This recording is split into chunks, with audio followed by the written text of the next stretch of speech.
प्राकृतिक द्वारा बनाए गए और कृत्रिम जो क्या हो मनुष्य द्वारा है, तो इनके स्वाद क्या होते हैं, कड़वे होते हैं। और ये क्या कहते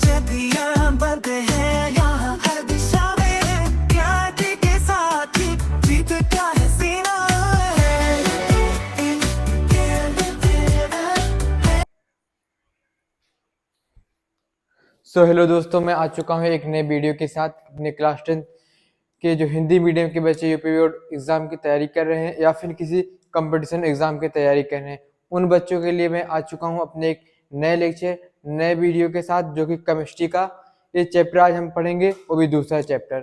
तो उसी के साथ शुरू करते हैं बिना कोई ज़्यादा बात किए हुए। तो हम पहले थोड़ा शुरू में कुछ बात करेंगे चैप्टर के बारे में। तो हमारे चैप्टर का नाम है, जो हमारा अध्याय है उसके बारे में देखते हैं। क्या नाम इसका है? अम्ल,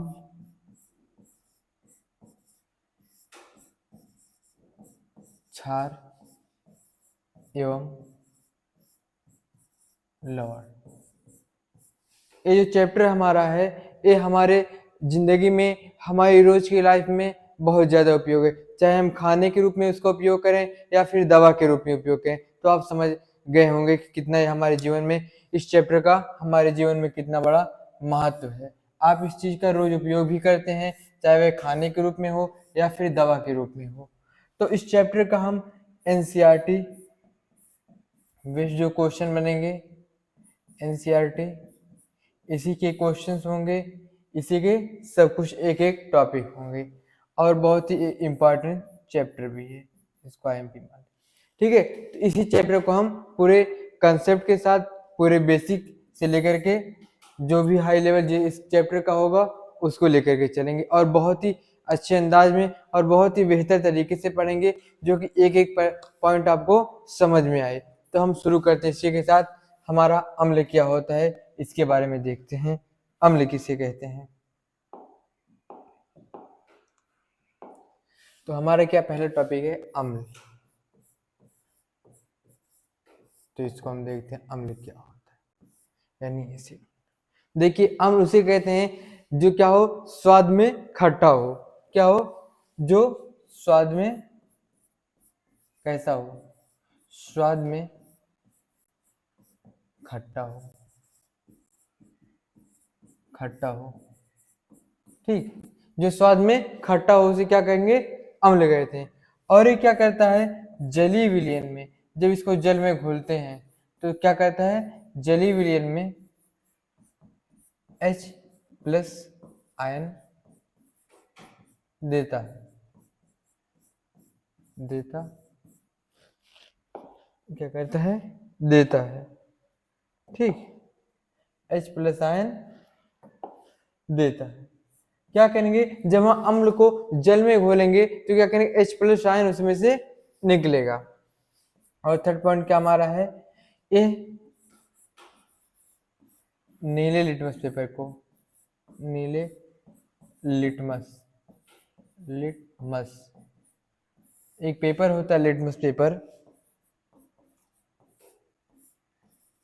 को क्या करता है, लाल कर देता है, लाल कर देता है। क्या करता है, जब हम अम्ल के अंदर लिटमस पेपर को डालते हैं, अगर हम क्या करेंगे, नीले लिटमस पेपर को डालेंगे तो क्या कर देगा, लाल कर देगा, जिससे हमें मालूम चलेगा कि ये क्या है, अम्ल है। और चौथी पॉइंट हमारा क्या है, विद्युत धारा का भी, यानी विद्युत का प्रवाह भी करता है, विद्युत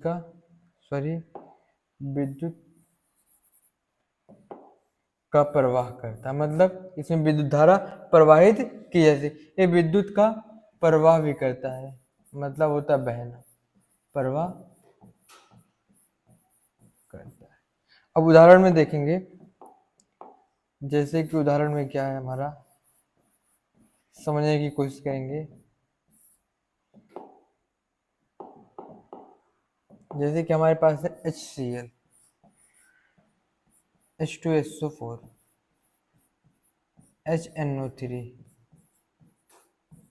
ये सब क्या है, अम्ल है। अब देखिए, समझने की कोशिश करेंगे कि जो हमारे अम्ल है, इस स्वाद में क्या होते हैं, खट्टे होते हैं, और इस जलीय विलयन में H प्लस आयन देते हैं। अगर किवी विलयन है, अगर वह H प्लस आयन निकलता है तो क्या कहेंगे, एक अम्ल है। और ये नीले लिटमस पेपर को क्या कर देता है, लाल कर देता है। ये विद्युत धारा का भी, यानी विद्युत कहें या फिर विद्युत धारा कहें, उसका प्रवाह भी कहता है। उदाहरण में जैसे हमारा क्या आ गया, HCl H2SO4 HNO3। ठीक है, सबसे पहले की लास्ट में क्या H है, इससे हमें मालूम चला क्या एक अम्ल है। और जैसे अगर जलीय विलयन में जब डालेंगे तब क्या होगा, जब इनको जलीय विलयन में डालेंगे, जैसे कि हमारे पास है HCl, ठीक, अगर इसको जलीय विलयन में डालेंगे तो H प्लस आयन और Cl माइनस। उसी तरह जैसे हमारे पास एक है H2SO4, तो क्या होगा, ये H प्लस देगा और SO4 माइनस। ठीक है, ये जब क्या होगा, जलीय विलयन डालने में जब डालेंगे तब इस तरह के हमारे बनेंगे। और फिर आगे देखते हैं इनके प्रकार कितने होते हैं। अम्लों के क्या होते हैं, कुछ प्रकार होते हैं अम्लों के प्रकार। ठीक है, ये मुख्यतः क्या होते हैं, दो प्रकार के होते हैं, मुख्यतः दो प्रकार के होते हैं, दो प्रकार के होते हैं। हमारे जो अम्ल होते हैं, दो बहुत ही महत्वपूर्ण प्रकार होते हैं अम्लों को, उसके बारे में देखते हैं। तो नंबर एक हमारा क्या है, कार्बनिक अम्ल। क्या है, कार्बनिक अम्ल, इसके बारे में भी हम आगे देखेंगे।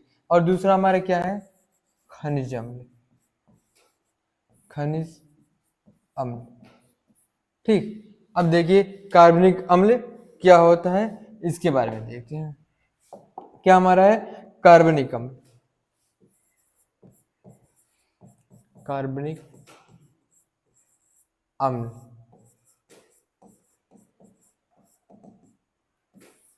ठीक, क्या है, कार्बनिक अम्ल। कार्बनिक अम्ल उसे कहते हैं जो पेड़ पौधों या फिर जंतुओं से प्राप्त हो, उन अम्लों को क्या कहते हैं, कार्बनिक अम्ल। जिसके हम उदाहरण भी देखेंगे। जो भी अम्ल क्या हो, पेड़ पौधे से प्राप्त हो या फिर कुछ जंतुओं से प्राप्त हो, इन अम्लों को क्या कहेंगे कि एक कार्बनिक अम्ल है। जैसे कि हम उदाहरण में देखें, पहले तो इसकी परिभाषा देखते हैं क्या बनेगी। क्या बनेगी, ऐसे अम्ल, ऐसे अम्ल जो जीव जंतुओं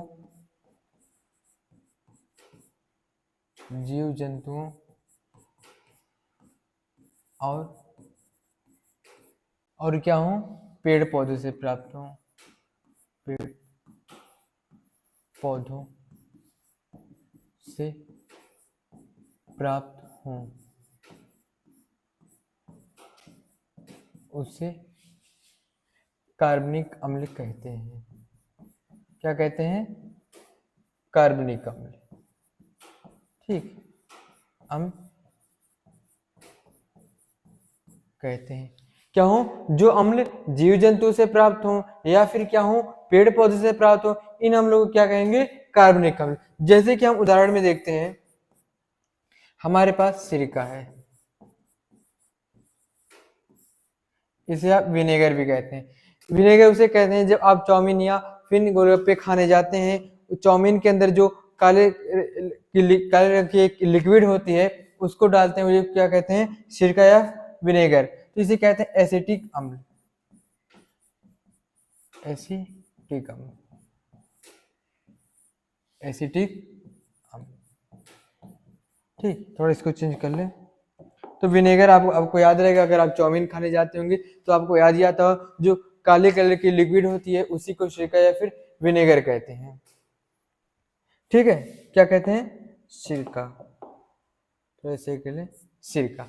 और उसके बाद हमारा दूसरा क्या है, सिरका या फिर इसे एथेनोइक अम्ल भी कहते हैं, एथेनोइक अम्ल। ठीक, एथेनोइक अम्ल। और हमारे पास क्या है, ऐसे हमारे पास इमली आ जाती है,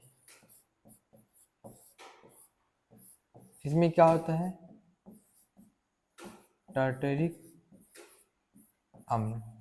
ठीक है। इमली कौन सा अम्ल पाया जाता है? टार्टरिक अम्ल। ये जो भी मैं लिखूंगा यहाँ पे, ये सब आपको बहुविकल्पी में लगभग क्वेश्चंस बन सकते हैं। जैसे कि हमारे पास क्या है, टमाटर, ऑक्सैलिक अम्ल। इसके बाद हमारे पास है क्या, खट्टा दूध, या फिर आप दही कह सकते हैं। जो हमारे पास क्या होती है, दही होती है, उसमें क्या पाया जाता है, लैक्टिक एसिड, लैक्टिक अम्ल। ठीक, क्या कहते हैं, लैक्टिक अम्ल। ठीक है, तो ये थोड़ा ऊपर कर लें तो नहीं, लैक्टिक अम्ल। ठीक है। और हमारे पास क्या बना, सिरके हो गए, इमली, टमाटर, खट्टा दूध, या फिर नेट का पौधा, खट्टा और सिट्रिक अम्ल होता है। इसके बाद हम देखते हैं कि इसके आयनों के आधार पर अम्ल कितने प्रकार के होते हैं। किसके आयनों के आधार पर देखते हैं, आयनों के आधार पर, आयनों यानी चार्ज के आधार पर,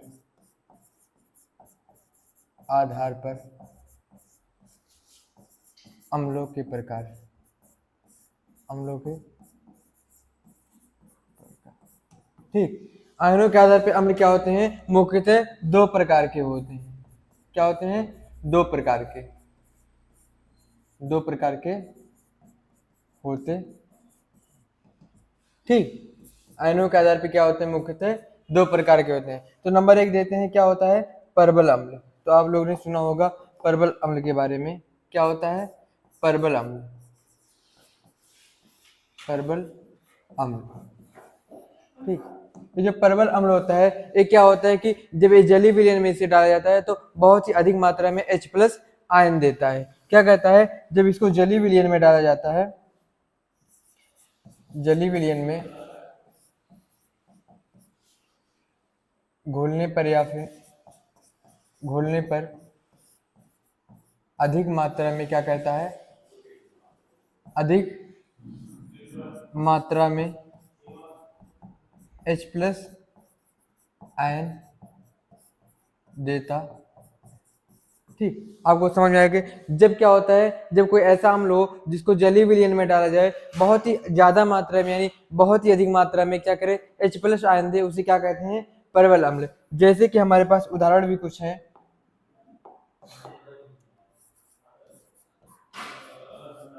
उदाहरण हमारे पास जैसे हैं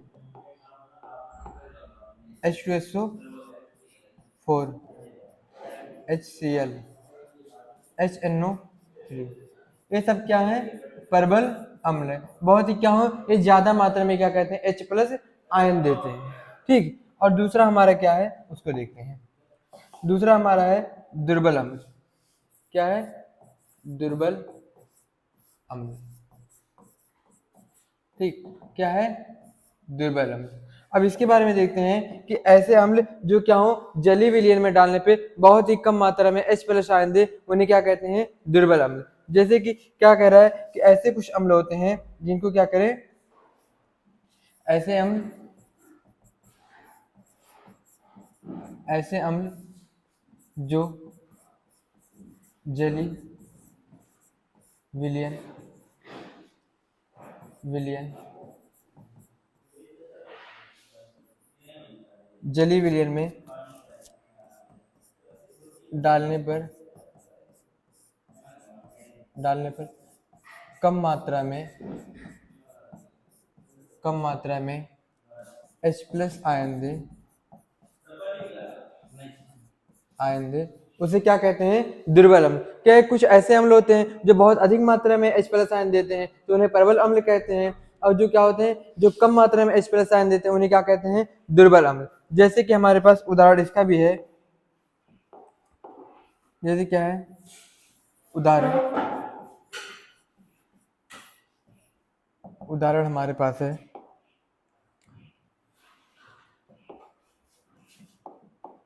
जैसे कि हमारे पास उदाहरण ये है, क्या है, CH3COH। ठीक, आदि। ऐसे क्या है, बहुत से अम्ल हमारे पास क्या है, जो क्या हो, बहुत कम मात्रा में H+ आयन देते हैं। ठीक, अब आपको ये समझ में आया होगा, थोड़ा आप नोट्स भी करते चलें और कॉन्सेप्ट को समझते भी चलें।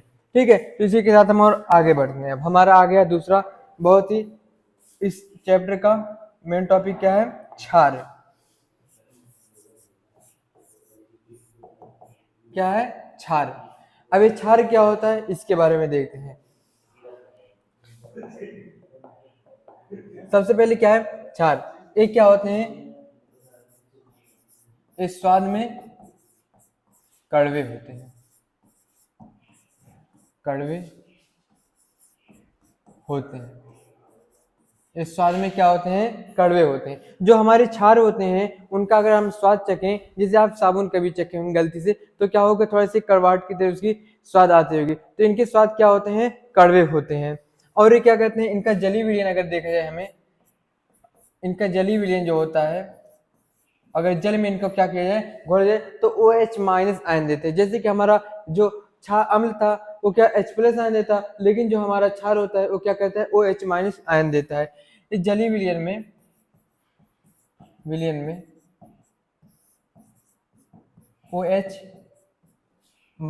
आयन देते हैं, या फिर निकलता है या फिर देते हैं, आप समझने की कोशिश करें, जो आपको अच्छा लगे। ठीक है, क्या कि OH- आयन देते हैं। अब हमारी तीसरी इंपॉर्टेंट टॉपिक है, ये क्या कहते हैं, अगर इन्हें अम्ल क्या करें, अगर ये लाल लिटमस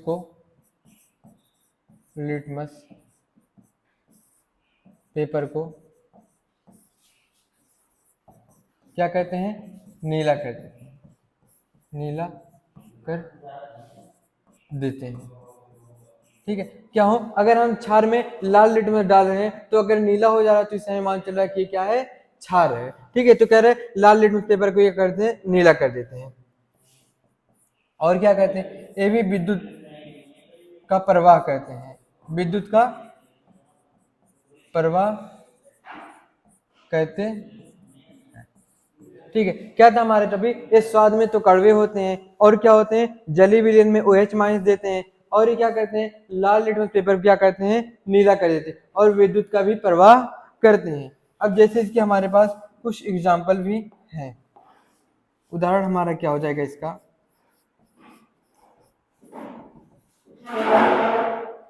उदाहरण हमारा ये है NaOH, सोडियम हाइड्रोक्साइड, CaOH, ऐसे क्या है, और भी इसके उदाहरण है। ठीक है, ये क्या है, हमारे क्षार। अब क्षार भी दो प्रकार के होते हैं, एक प्रबल क्षार होता है और एक क्या होता है, दुर्बल क्षार। अगर अधिक मात्रा में OH- देंगे तो प्रबल होंगे, और कम देंगे तो क्या होंगे, दुर्बल क्षार होंगे। तो इसी के साथ हम आगे पता करते हैं, एक हमारी और ही एक इंपॉर्टेंट टॉपिक है, सूचक। ठीक, सूचक। अब इसका बहुत ही महत्वपूर्ण है, हम ऐसे ही अम्ल और क्षार का पता नहीं लगा सकते। ये जो हमारे, अगर हम अम्ल और क्षार का चेक करके फायदे, अगर उसका पता लगाएं तो हमें नुकसान भी हो सकता है। जैसे अगर हम सल्फ्यूरिक एसिड का करेंगे तो हमारी जीभ भी जल सकती है। ऐसे कि बहुत खतरनाक एसिड और बेस अम्ल और क्षार होते हैं, जो हमारे लिए बहुत ही नुकसान हो सकते हैं, हमारी जान भी ले सकते हैं। इसीलिए उनको पता करने के लिए, यानी कौन सा अम्ल है, कौन सा क्षार है, इन सब की जानकारी लेने के लिए एक यंत्र यानी एक सूचक बनाया गया है, जो बताता है कि अम्ल है या फिर ये क्षार है। तो इसको बहुत ही अच्छे से देखेंगे। सबसे पहले पता करते हैं सूचक क्या होता है। ये क्या कहता है, ये जली विलयन में जाने पर, जली विलयन में जाने पर क्या कहता है, अपनी गंध व रंग को बदल देता है, जिससे जिससे हमें जानकारी क्या होती है, हमें जानकारी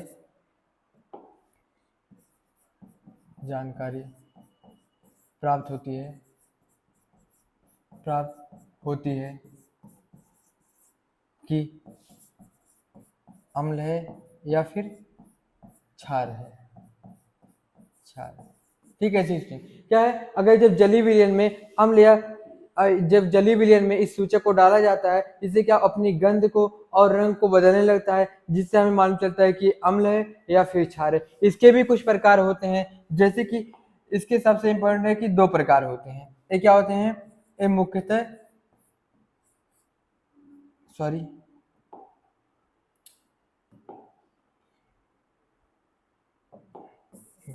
ये क्या होते हैं, ये मुख्यतः क्या होते हैं, 2 प्रकार के होते हैं, 2 प्रकार के। ठीक है, जो हमारे सूचक होते हैं वो क्या होते हैं, मुख्यतः 2 प्रकार के होते हैं। जैसे कि हमारा एक है प्राकृतिक सूचक। क्या है, प्राकृतिक सूचक, इसके बारे में हम बहुत डिटेल में आगे देखेंगे। दूसरा क्या है, कृत्रिम सूचक। क्या है, कृत्रिम।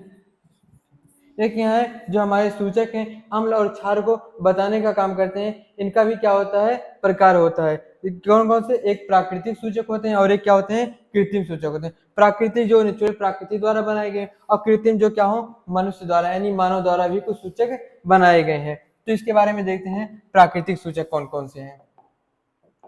हमारे प्राकृतिक सूचक कौन कौन से हैं, इसको देखते हैं। प्राकृतिक सूचक, सूचक यानी जो अम्ल क्षार का पता लगाते हैं। ठीक है, जैसे कि हमारे पास है लिटमस।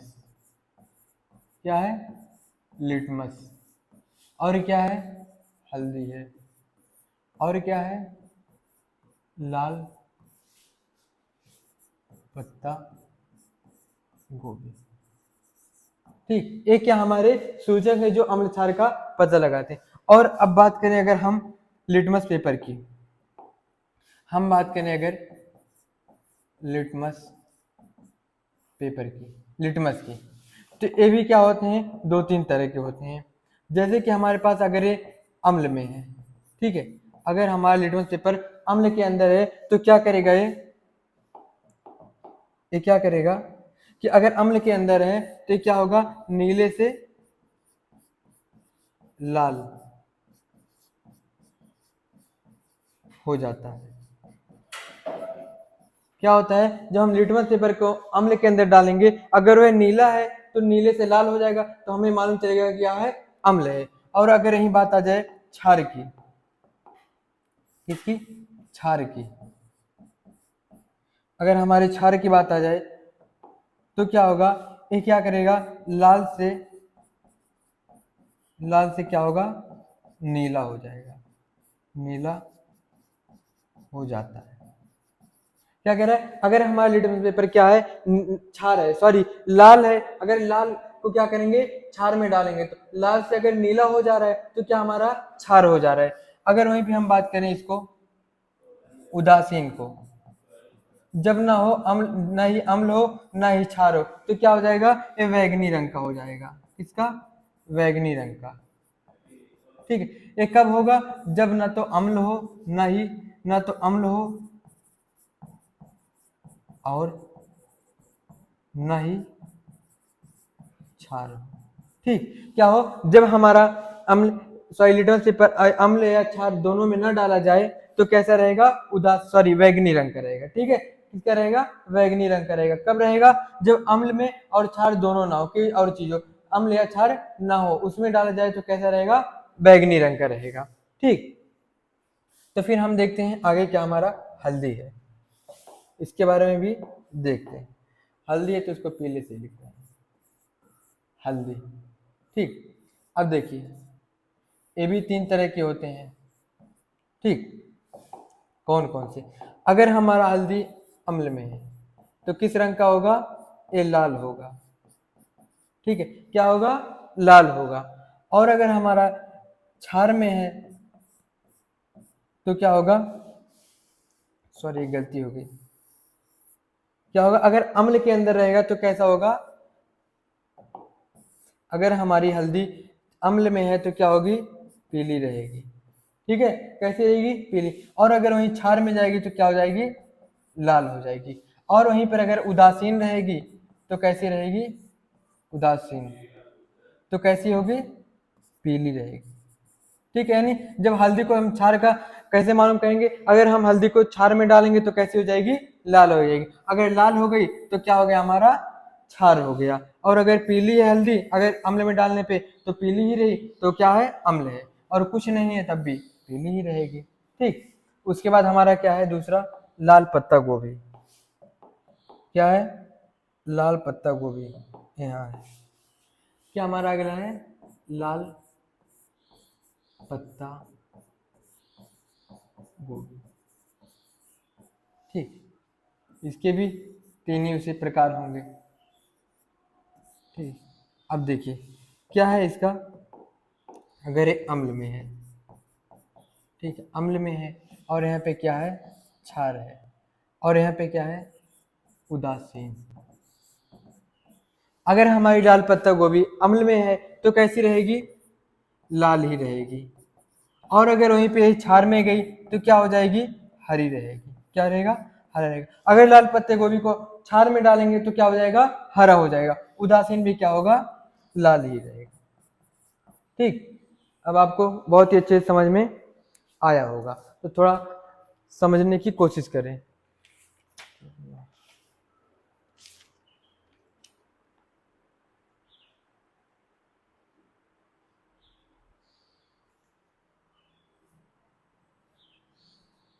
ठीक, आपको समझ में आया होगा। और हम थोड़ा पीछे देखते हैं। हमारा एक क्या है? प्राकृतिक सूचक।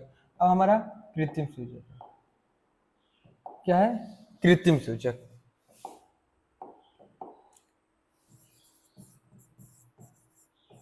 कृत्रिम सूचक।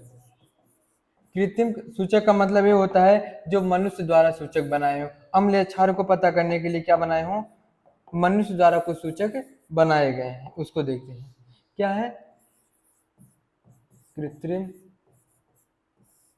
सूचक। ये क्या है? कृत्रिम सूचक। जैसे कि हमारे पास है फिनोफ्थिलीन। क्या है? फिनोफ्थिलीन। और दूसरा क्या है? Methyl orange. Methyl orange. ठीक है, ये दोनों क्या है? कृत्रिम सूचक है, जो क्या मनुष्य द्वारा बनाए गए हैं। ये किसके द्वारा? हमारे मनुष्य द्वारा बनाए गए हैं सूचक। तो देखते हैं फिनोफ्थिलीन।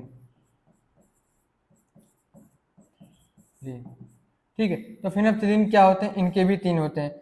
कौन कौन से? ये अम्ल होते हैं, और क्या होता है? क्षार होता है, और क्या होता है? उदासीन होता है। ठीक है, अगर हम फिनोफ्थिलीन को अम्ल में डालेंगे तो क्या हो जाएंगे? ये रंगहीन रहेंगे। रंगहीन रहेंगे।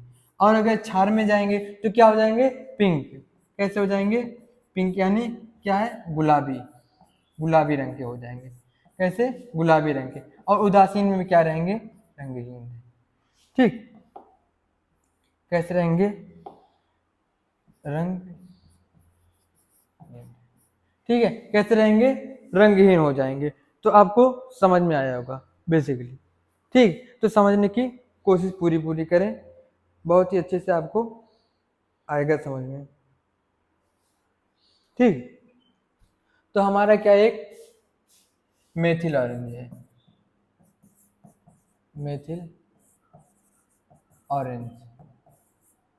ठीक है, इसका भी तीन ऐसे होता है।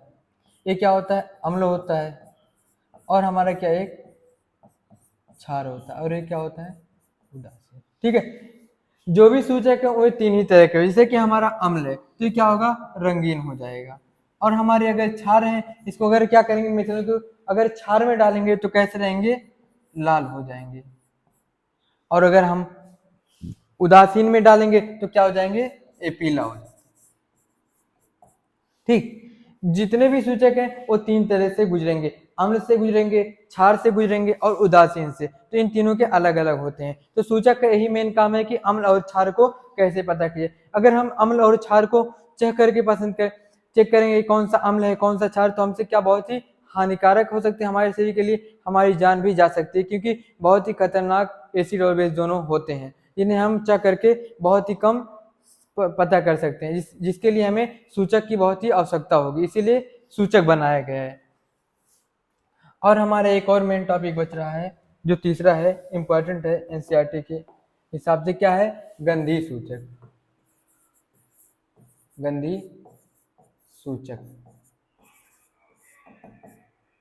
ठीक है, ये क्या है? गंधी सूचक। तो गंधी सूचक क्या कहता है? जब ये अम्ल या क्षार का पता लगाता है तो अपनी गंध व रंग को बदल देता है, उसे क्या कहते हैं? गंधीय सूचक। जैसे कि इसकी परिभाषा कुछ इस तरह होगी कि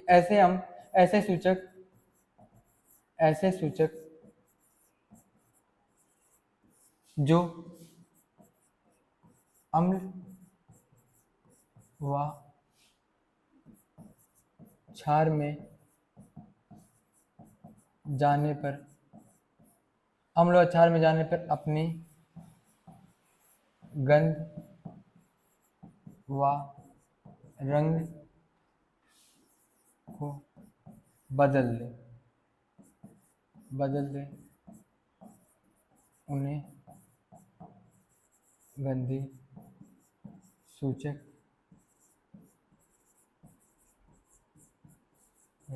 ठीक है। क्या हो? ऐसे सूचक जो अम्ल या क्षार में जाने पे क्या हो, अपने गंध में, मतलब अपनी जो खुशबू उनकी है उनमें भी बदल दें, और क्या उनका रंग भी बदल जाए, उन्हें क्या कहेंगे? गंधी सूचक। जैसे कि हमारे पास क्या है, एक ऐसे कंटेनर, ठीक है, दो है, ठीक, इनमें क्या है? प्याज, इसमें भी क्या है? प्याज। ये अम्ल है और ये क्या है? क्षार है, ठीक है। तो क्या अगर हम इसको इसके अंदर डालेंगे तो अम्ल से क्या गया? क्षार में गया, ठीक है। तो क्या करेगी? अपने गंध में व रंग में क्या करेगी? कुछ बदलाव ले आएगी, जिससे हमें पता चलेगा क्या है कि क्या करेगा, ये हमें मालूम चलेगा कि गंधी सूचक है। तो इसके उदाहरण जैसे कुछ एग्जाम्पल इसके हैं, जैसे कि सबसे पहले तो हमने प्याज का एग्जाम्पल लिया, तो एक प्याज है, लौंग है, ठीक, आदि ऐसे चीजें हैं, ठीक। ये क्या है? गंधी सूचक। तो इसी के साथ हमारा ये जो अम्ल और क्षार का एक परिचय छोटा सा वीडियो था, ये खत्म होता है। इसी के साथ हम आपको नए वीडियो में मिलेंगे। इसके साथ आप जुड़े रहें हमारे साथ, जिससे आपकी बहुत ही बेहतर, बहुत ही अच्छी तैयारी हो जाएगी। Thank you.